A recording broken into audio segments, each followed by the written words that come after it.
ಬೀದರ್ ಇರ್ಬೋದು, ರಾಯಚೂರು ಇರ್ಬೋದು, ಗುಲ್ಬರ್ಗ, ಯಾದಗಿರಿ ಜಿಲ್ಲೆಗಳಿರ್ಬೋದು, 12% ಅಷ್ಟು ಮಳೆ ಆಗಿರುವಂತದ್ದು.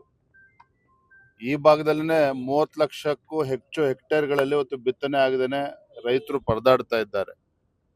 ಮಳೆಯ ಅಭಾವದಿಂದ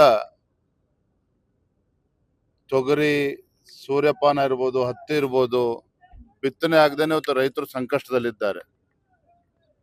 ಮಾನ್ಯ ಮುಖ್ಯಮಂತ್ರಿಗಳು ಮೊನ್ನೆ ದಿನ ಬಸವ ಕಲ್ಯಾಣಕ್ಕೂ ಕೂಡ ಭೇಟಿಯನ್ನು ನೀಡಿದ್ರು. ಫೋಟೋ ಶೂಟ್ ಮಾಡಿಸ್ಕೊಂಡು ಹೋಗಿದ್ದಾರೆ. ನಾನು ರಾಜ್ಯದ ಮುಖ್ಯಮಂತ್ರಿಗಳಲ್ಲಿ ನಾನು ವಿನಂತಿ ಮಾಡ್ತೇನೆ, ವಿಶೇಷವಾಗಿ ಉತ್ತರ ಕರ್ನಾಟಕದ ರೈತರು, ಕಲ್ಯಾಣ ಕರ್ನಾಟಕದ ರೈತರು ಸಂಕಷ್ಟದಲ್ಲಿರುವಂತ ಸಂದರ್ಭದಲ್ಲಿ ಕನಿಷ್ಠ 50,000 ರೂಪಾಯಿ ಒಂದು ಎಕರೆಗೆ ಪರಿಹಾರವನ್ನು ನೀಡಬೇಕಾಗ್ತದೆ.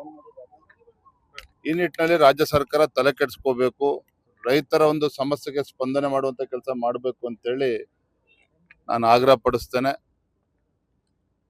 ಮೊನ್ನೆ ಬಸವ ಕಲ್ಯಾಣ ಕೂಡ ಭೇಟಿಯನ್ನು ನೀಡಿದಾಗ ಉಳಿದಿರ್ತಕ್ಕಂಥ ಹಣವನ್ನ ಬಿಡುಗಡೆ ಮಾಡ್ತೇನೆ ಬಸವ ಕಲ್ಯಾಣದ ಅಭಿವೃದ್ಧಿ ದೃಷ್ಟಿಯಿಂದ ಅಂತ ಹೇಳಿದ್ದಾರೆ.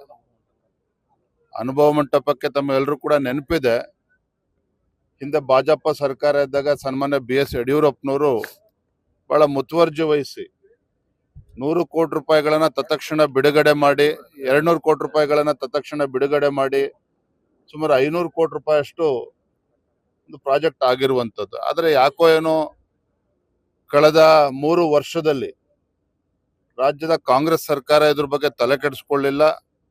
ಈ ಭಾಗದ ಜನರು ಒತ್ತಾಯ ಮಾಡಿದಾಗಲೂ ಕೂಡ ಅದ್ರ ಬಗ್ಗೆ ಏನು ಚಕಾರವೂ ಕೂಡ ಎತ್ತಿಲ್ಲ. ಈಗ ಮಾನ್ಯ ಮುಖ್ಯಮಂತ್ರಿಗಳು ಅದ್ರ ಬಗ್ಗೆ ಚರ್ಚೆ ಮಾಡಿದ್ದಾರೆ.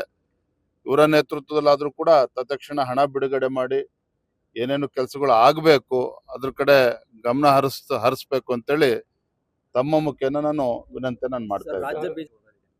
ಬೀದರ್ ಭಾರತೀಯ ಜನತಾ ಪಾರ್ಟಿ ಬೀದರ್ ಜಿಲ್ಲೆಯಲ್ಲಿ ಏನಾದ್ರು ಸಮಸ್ಯೆ ಇದ್ರೆ ಇವತ್ತು ಕೋರ್ ಕಮಿಟಿನ ಕೂಡ ಕರೆದಿದ್ದೇನೆ. ಕೋರ್ ಕಮಿಟಿ ಕೂಡ ಚರ್ಚೆ ಮಾಡ್ತೇನೆ. ಏನೋ ಸಮಸ್ಯೆ ಇದ್ರೂ ಕೂಡ ಅದನ್ನ ಬಗೆಹರಿಸ್ತೇನೆ.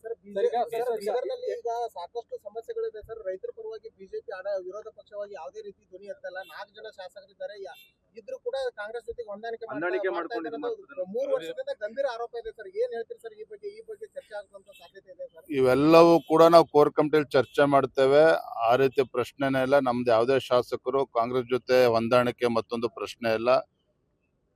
ಇವತ್ತು ಇವೆಲ್ಲವೂ ಕೂಡ ಚರ್ಚೆ ಮಾಡಿ ರೈತರ ಸಮಸ್ಯೆಗೆ ಭಾರತೀಯ ಜನತಾ ಪಾರ್ಟಿ ಯಾವ ರೀತಿ ಸ್ಪಂದನೆ ಮಾಡಬೇಕು, ಜಿಲ್ಲಾ ನಾಯಕರುಗಳು ಯಾವ ರೀತಿ ಸ್ಪಂದನೆ ಮಾಡಬೇಕು, ಎಲ್ಲವನ್ನೂ ಕೂಡ ನಾವು ಚರ್ಚೆ ಮಾಡ್ತೇವೆ.